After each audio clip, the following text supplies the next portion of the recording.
Ipakikita ko naman po sa inyo kung paano ikabit ang varistor. So ito po ang simpleng pagkakabit ng varistor, at para mas lubos yung maunawaan kung paano ito nagpapangsyon. So ito po ay kinakabit dito. So tinanggal ko po siya sa PC board. Kung sa PC board po medyo maraming parts doon, malilito pa kayo kung paano ito nagpapangsyon. So ganito lang po ang pagkakabit nito. Ihinang nyo lang po sa bawat side na sa line 1 at saka sa line 2. Ganyan lang po ang pagkakabit niyan. Mula sa line 1 saka line 2, meron po tayong fuse bago po sumapit ang varistor. So ang varistor po ay nakakonect both side sa line 1 at saka sa line 2. So kung magkakaroon po ng trouble, maaaring pumutok yung fuse.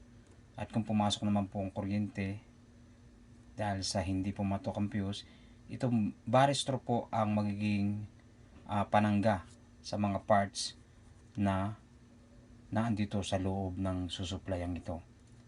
Kaya ipakikita ko sa inyo ang function nito.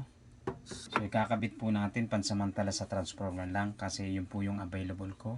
Magalaw lang po itong varistor na ito, nagkakaroon lang po ito ng buhay kapag siya ay may supply na ng voltahe. So kung magkakabit kayo nito, lalagyan nyo ito ng tape. Okay? Kaya ako naman hindi nilagyan ng tape para lang makita nyo ang pagkaka-install nya. Okay? Ating ito dito.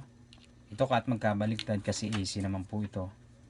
Yan, nakatusok na siya. Okay?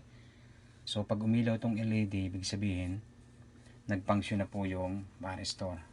So isasaksak muna po natin to.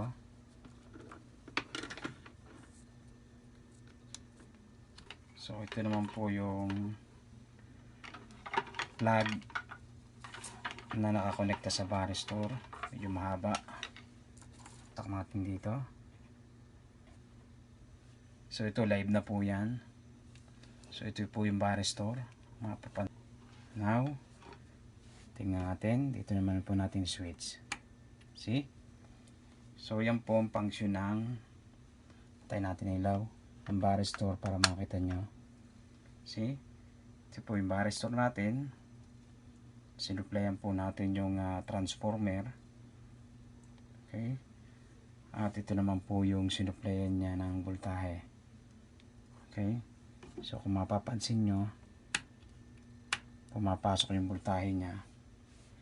Hindi siya nagsushorted kasi ito nga po ay yung protection para sa power supply. So ginawa ko lang power supply itong transformer para lang malinaw para sa inyo gamit ng varistor. Ganito po lang siya i-connect. Ganito lang po siya ikabit itong varistor na ito. Sa pamamagitan ng supply na kuryente na pinoprotektahan naman ng varistor. Itong varistor kasi kapag bumaba yung voltahe na pumasok, tumataas yung resistance niya. Kapag naman po mataas yung voltahe pumasok, bumababa yung resistance niya. Kaya naaalagaan niya yung mga parts dun sa loob. Okay, yun lang po. At gusto ko lang po ipakita sa inyo kung paano ginagamit yung varistor. At kung paano ito chinecheck. Kaya na sinabi ko sa inyo nung una na ito ay walang resistance. Kaya wag nyo itong pagsususpetsahan na sira at wag nyo papalitan hanggat wala kayo nakikitang damage diyan o sunog o putok diyan sa varistor na yan. Dahil ibig sabihin yari siya kaya wala siyang damage. So kung mayroon pong tinatawag na phototransistor, mayroon pong tinatawag din na photoresistor. So ganun din po ang function niya gaya ng phototransistor sa optocoupler.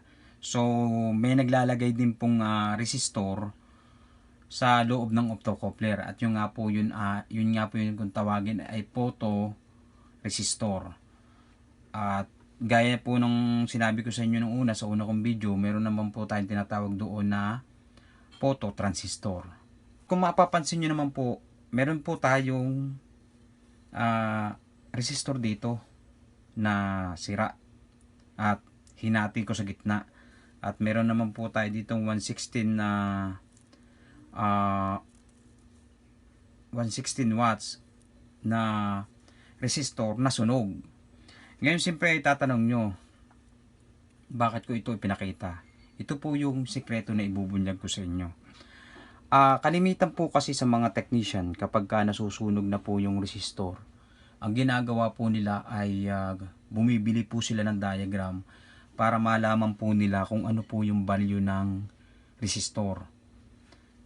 Sa ipakikita ko po sa inyo, hindi nyo po kailangan bumili ng diagram para lang malaman nyo ang value ng resistor. Kung halimbawang man nasunog ito o nag-open ito.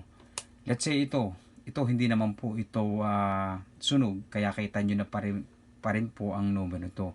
Ipinakita ko pa lang, biniak ko lang po yan para ipakita ko sa inyo yung laman niya sa loob.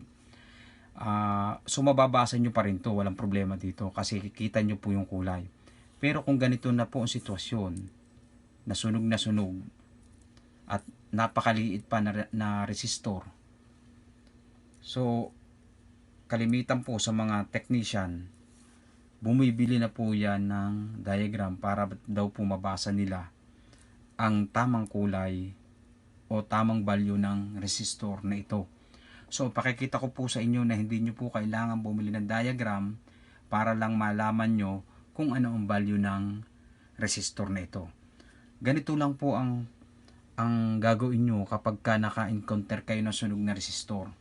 Hahatiin nyo po siya sa gitna. Okay? Kapag nahatiin nyo po siya sa gitna, tetesterin nyo po ang isang side.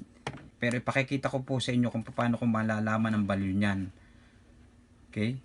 So ilalagay nyo po yan muna sa times 1 kasi wala pa tayong idea. So kunin nyo po ang isa. Okay?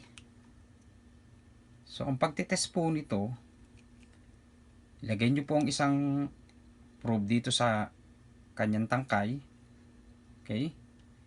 Nakaset up sa times 1. At inyo pong idampi dito. So kung mapapansin nyo, meron po siyang 7 ohms. Almost 7 point something ohms ang ating nakuha.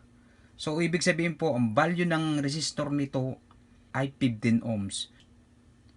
So siya po ay may kulay na brown, green, and black. Yun po yung 15 ohms. So ganun po ang pag-check ng sunog na resistor. Hindi nyo po kailangang bumili ng diagram para lamang malaman kung ano ang kulay o value ng sunog na resistor.